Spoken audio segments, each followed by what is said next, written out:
We know MLK, we know Malcolm X, we know Rosa Parks, and we know the iconic Shirley Chisholm. But who are some of the unsung Black heroes that we know nothing about? Well, join me this Black History Month as we walk through 28 days learning about 28 who should be iconic but are unsung Black heroes. Hello everyone, I'm QuentinRJiles, your host of the Q with Q, and welcome to another episode of Unsung Black Heroes. Every day this month, I'm going to introduce heroes who have influenced not only the African American community, but the world at large. Today, we will be focusing on a woman named Gwendolyn Brooks. Gwendolyn was an American poet and the first African American to be awarded a Pulitzer Prize. Gwendolyn was born in Topeka, Kansas on June 7, 1917, but moved to Chicago with her parents at 5 weeks old. At this time, Gwendolyn's parents were one of the thousands of Black American families that migrated to Chicago. Due to the laws at the time, Black Americans were only allowed to live in the South Side of Chicago. Here, Black Americans were excluded from white America and lived in a constant state of segregation, thus creating their own institutions. Growing up, Brooks spent time with her family of avid readers and told her parents at a young age that she wanted to be a poet. Encouraged and helped by her mother, Brooks started writing poems and sending them to prominent Black newspapers called the Chicago Defender and to other magazines. At this time, the Chicago Defender was a well-known newspaper in the Black community and had a large readership all over the country. In the 30s, encouragement came in the shape of civil rights activist and writer James Johnson, as well as Richard Wright and Langston Hughes. Brooks grew up and became a regular writer for the Chicago Defender, but she did not become known until 1950, when she won the Pulitzer Prize for her book entitled Annie Allen, published in 1949. Her book is a collection of poems about an African-American girl, Annie, growing up and becoming a woman.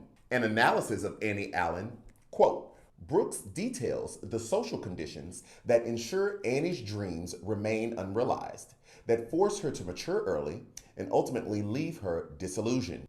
The story takes place with the backdrop of World War II, while almost all Americans benefited from the post-war boom, both economically and socially. African Americans did not reap the full benefits of a country still fraught with racial tensions.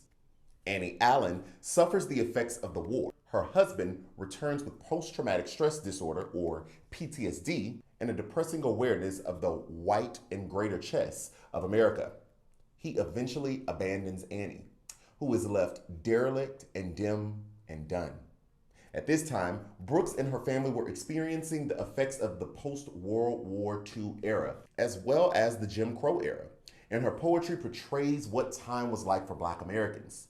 Brooks did not grow up rich, nor did she become rich as an adult. But with the money she received by winning the Pulitzer Prize, she was able to help support her family and others who were aspiring artists. She used much of her prize money to fund other prizes to give to people who wanted to become poets themselves. When her children were older, Brooks started teaching. At one point, Brooks was teaching at 3 different colleges at the same time. In the summer, Brooks would take a break from teaching and travel to different parts of the world, such as Kenya, Ghana, and Tanzania. Through her travels, Brooks became more conscious of what was happening around the world. When she started to wear her hair naturally, she wrote a poem about natural Black hair and called it, quote, to those of my sisters who kept their naturals, end quote. Brooks became the Poet Laureate of Illinois and became the Poet Consulate of the Library of Congress. Now, this title then changed to the Poet Laureate of the United States. Renowned author Toni Morrison said that without the work of Gwendolyn Brooks, she probably couldn't have done all that she did. Her truth-telling was relentless, says Angela Jackson, but she didn't sacrifice her craft to tell those truths. She insisted upon an elegance of speech, an elegance of writing, a heightened language that pierced through the people to engage the souls of readers. Stay tuned for more Unsung Black Heroes. Give this video a thumbs up if you learned something, subscribe for more, and make sure you hit the bell notification button so you're always first in the queue.